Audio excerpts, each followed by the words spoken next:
Hi, I'm Tony Clark. I am a Chevalier des Arts et Lettres.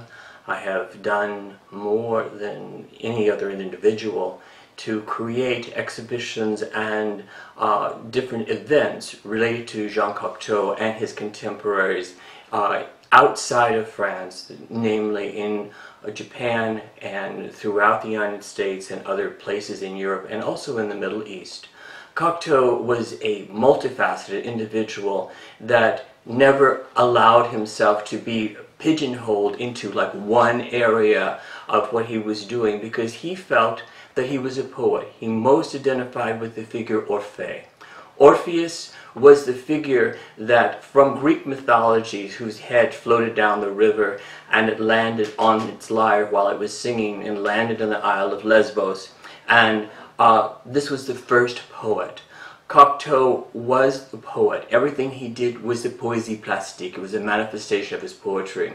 He said that my line falls from my hand, and that hand is the word.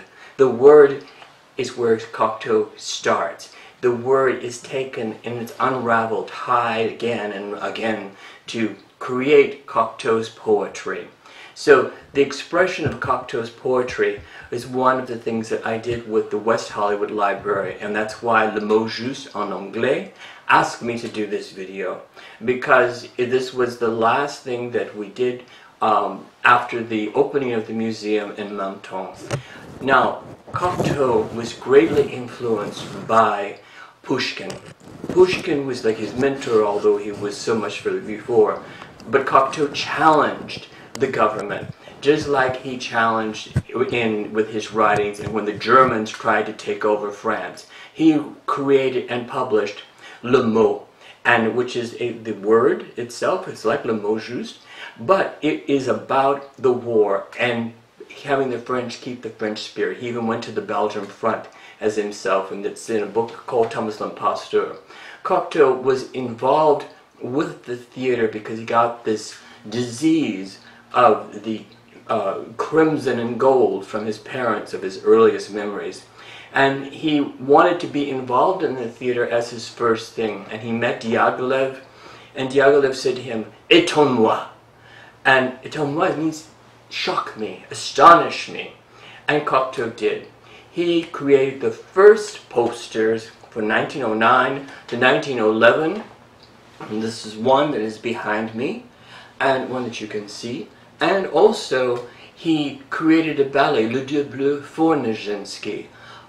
Continuing on, Cocteau did Parade, which he brought Picasso, Massine, and they all went down to Rome, and they created this wonderful ballet. In addition to this ballet, Cocteau made multiple ballets and dramatic works like Le Boeuf sur le Toit. He created his film, Le Blood of a Poet. As I said, he was identified with Orpheus, so he made a film called Orpheus, and his very last film was Le Testament d'Orphée. It was the first recorded film of a living testament on camera. But the world knows Cocteau for Beauty and the Beast. He was the first one to really bring Beauty and the Beast to life. Cocteau was so involved with the opera, like his opera, Oedipus Rex, he did with Stravinsky. People forget it was Cocteau's vision, and Cocteau played the part of the chorus. Antigone. There is so many artists that came to Cocteau, or Cocteau recognized. He was known as Jean Oiseleur, Jean the Bird Man. But he said, yes, I'm jumped from limb to limb, but it's always on the same tree, my tree. Cocteau was one of those people that was very influential. He was like the Leonardo da Vinci of his time, or of the 20th century. But his genius is still with us today. He's very, very vital to us.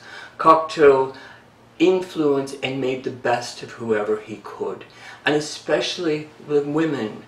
I mean, Colette was fantastic, a close friend of his, Marlene Dietrich, and you can name any of the luminaries of his time period. He made the play La Belle Indifférente for Edith Piaf, and Edith Piaf did so much with him, but he did a eulogy of her, and he heard her eulogy in 1963, and while he was listening on the radio about her death, he actually died at that moment. The point is that Cocteau didn't die. He says, "Je reste avec vous." I am still with you, because Cocteau is with us. He is the cornerstone of the arts as we know them today. And the new museum that's in Menton that is open, there's the Bastion, and then there's the new museum, which is the heart of the city. And it's kind of the heart of culture of France, for the new and for the old, because there are contemporary exhibitions there. I want to thank you so much for coming and listening to this video that has something to do about someone I feel extremely passionate about. And please rent one of his films or read one of his books, and you'll get a taste. Thank you.